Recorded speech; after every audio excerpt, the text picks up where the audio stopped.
Voici le premier exemple des événements indépendants. Indépendant, c'est le contraire de dépendant, donc probabilité conditionnelle. Ici, c'est vraiment indépendant. Donc, le résultat de un, le résultat de l'autre ne dépendent pas l'un de l'autre. Donc, on a ici deux amis qui jouent un jeu. Donc, on a un dé ordinaire et pile ou face. Donc, des points sont attribués s'ils obtiennent un 6 avec le dé ou si la pièce de monnaie tombe sur le côté face. Donc, 1 point pour l'un ou l'autre des résultats, 3 points pour les deux résultats et 0 point pour ni l'un ni l'autre. Donc, évidemment, à voir vite comme ça, juste avec l'attribution des points, on voit la probabilité d'avoir ni l'un ni l'autre est plus grande que la probabilité d'avoir les deux résultats. Donc, ça nous aide à avoir un petit peu l'idée des probabilités. Donc, il joue à tour de rôle. Le premier joueur à marquer 10 points gagne la partie.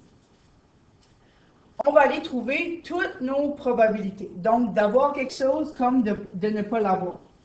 Donc, moi, j'écris S pour avoir un 6. Donc, la probabilité d'avoir un 6 sur un dé, donc un sixième. Donc, la probabilité de ne pas avoir de 6 est 5 sur 6.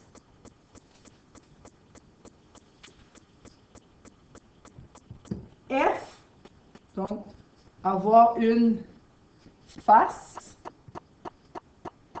Donc, la probabilité, donc, on a deux choix dans une pièce de monnaie.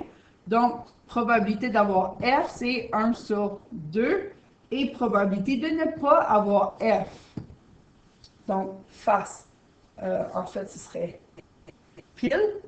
Donc, 1 sur 2. Et on va faire tous les cas possibles. En n'oubliant pas ça ici. Donc, d'avoir un point. Qu'est-ce qu'on peut faire pour avoir un point? Donc, l'un ou l'autre. Pas les deux. Un ou l'autre. Donc, on peut avoir un 6 et un. J'écris pas de face, mais on aurait pu tout simplement écrire pile. Donc, la probabilité d'avoir un 6, mais de ne pas avoir de face, un sixième fois une demi, donc un douzième. Donc, c'est beaucoup plus facile quand on l'a décrit comme ça déjà. Donc, je pourrais même aller plus en détail. Donc, si ce serait la probabilité de S fois la probabilité de ne pas avoir F, donc un sixième fois demi, donc un douzième. Mais ce n'est pas la seule façon d'avoir un point. La deuxième façon, c'est 1, pas 6, donc tous les autres sauf 6, et une face. En partant, vu que les deux résultats ont la même valeur de points, ça se peut qu'on aurait la même probabilité. Donc, pas de S, donc le complément, et une face. Donc, probabilité de S' fois probabilité de F. Donc, la probabilité de ne pas avoir le 6, c'est 5 sixièmes. Et probabilité d'avoir une face, c'est une demi. Donc, la propriété, ou la probabilité plutôt, n'est pas la même.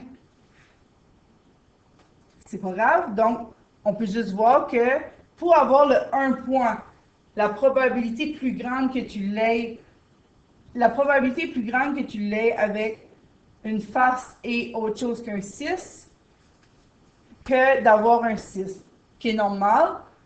Donc, plus de chances de ne pas avoir de 6 que d'avoir un 6 sur un dé. Mais la probabilité d'avoir un point, il faut additionner les deux probabilités. Donc, ou, parce qu'on peut faire l'un ou l'autre. Donc, 1/12 plus 5/12, qui fait 6/12, qui fait 1/2. Donc, on a déjà 6 façons de rouler un dé et de lancer une pièce de monnaie. Donc, il y a déjà 6 possibilités comme ça. Donc, il nous en reste seulement 6 autres à trouver. Donc, il y a quoi aussi? Le 0 point. Le 0 point, on veut quoi? Donc, c'est si tu n'as absolument rien. Donc, pas 6 et pas face. Donc,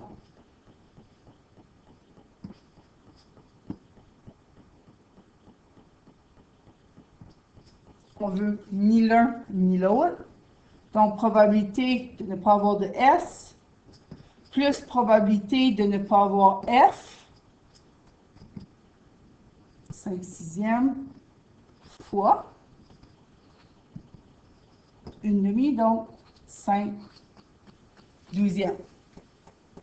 C'est quand même assez rare qu'un jeu, on a plus de probabilité d'avoir un point que d'avoir 0 point, mais ça existe. Donc, il faut quand même donner des chances à ceux qui jouent. Donc, ici, on a 5/12. Donc, en partant, on a déjà le 6/12 pour avoir un ou l'autre. 5/12 d'avoir ni l'un ni l'autre. Donc, par déduction, on pourrait trouver le 3 points. Pour l'exemple, on va quand même le faire, mais on devrait trouver 1/12. Donc, on veut un 6 et une face. Donc, ici, on a... Donc, c'est un et, on veut les deux.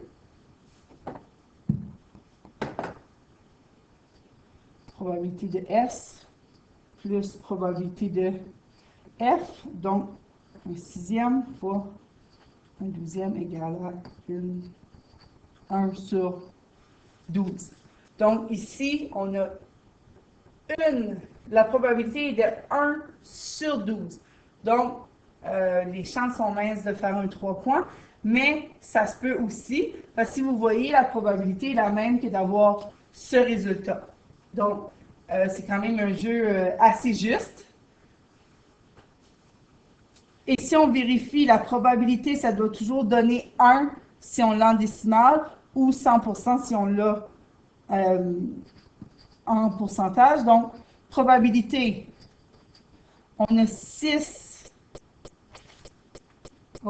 ici. Donc, 6/12 plus 5/12 plus 1/12 qui fait effectivement 12/12, donc qui fait 1. Donc, effectivement, on a trouvé toutes les probabilités. On aurait pu aussi trouver les deux premières et trouver la dernière en soustrayant les deux premières. Ou même, vu qu'on avait le 1 point qui faisait deux différentes choses, donc il y avait deux différentes façons d'avoir le 1 point, on aurait pu trouver le 0 point et le 3 points avant, donc qui était un petit peu plus facile parce qu'il y avait un calcul de moins à faire, et on aurait pu trouver l'autre en soustrayant tout simplement.